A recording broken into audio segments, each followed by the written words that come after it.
So I will talk about GitOps a little bit, because we love it. How many people use Kubernetes on production? Who uses GitOps? Nice, very nice. So my name is Koray. I work for a company called Kubermatic. I'm a consultant, also trainer. I'm CNCF ambassador, Kube astronaut. So I have some titles. Also a contributor to the Kubernetes project on some sub-projects. Also organize this year. I'm in the organization team of this event. I think if you're on the DevOps side or in operations, you have been in this position in your life. Maybe you're still happening, but GitOps promises that this won't happen, at least not that way. So with GitOps, you will have some declarative, versioned and immutable, automatically pulled and continuously reconciled environments. But there are problems. There might be some problems. So I will talk about some sins. The first sin is pride. So we know better than the system. What I mean here is that you think that your GitOps repo shows always the latest state on your environment, but there might be some drifts already. So you have to monitor for drifts, get alerts, make sure that everything works fine. The second sin is envy, or blindly copying other GitOps setups.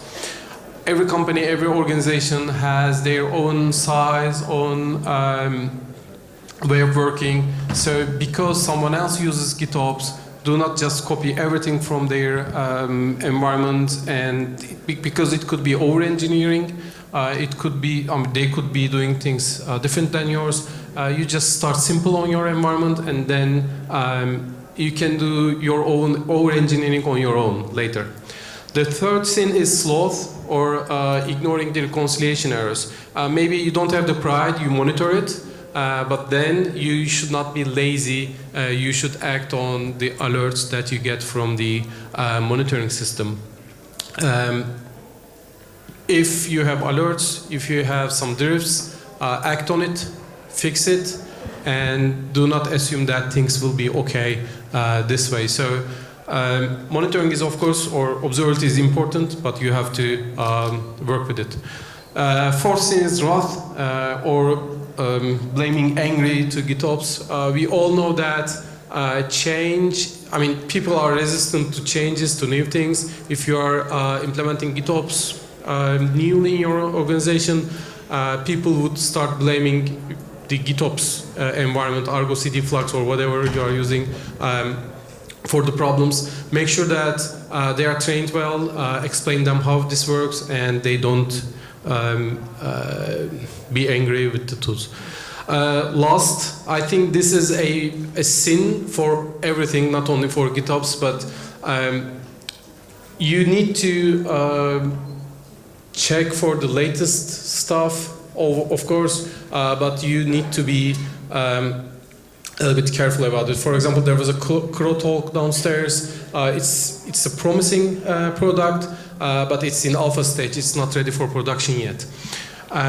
Sin 6 is gluttony, or one repo to rule them all. Argo CD has, on their own documentation, say that do not put everything into one repo, because this will cause some problems with the scalability and also for performance. You need to divide the repos, maybe per organization, maybe per team, maybe per environment, but do not put everything into one single repo. This is not recommended. And the last thing is the greed, or hoarding knowledge. It could be that only a couple of people know about how things work and the rest doesn't know. They just create PRs or push the code. But it shouldn't be that way. They should know, everyone in the team should understand how it works, what will be happening when they push their commit, and or what would happen if there is a manual changes or drifts. So everyone needs to know. So key takeaways here, GitOps is a discipline. just like DevOps. It's not a tool choice. Always watch for drift. Simplicity is more important than complexity.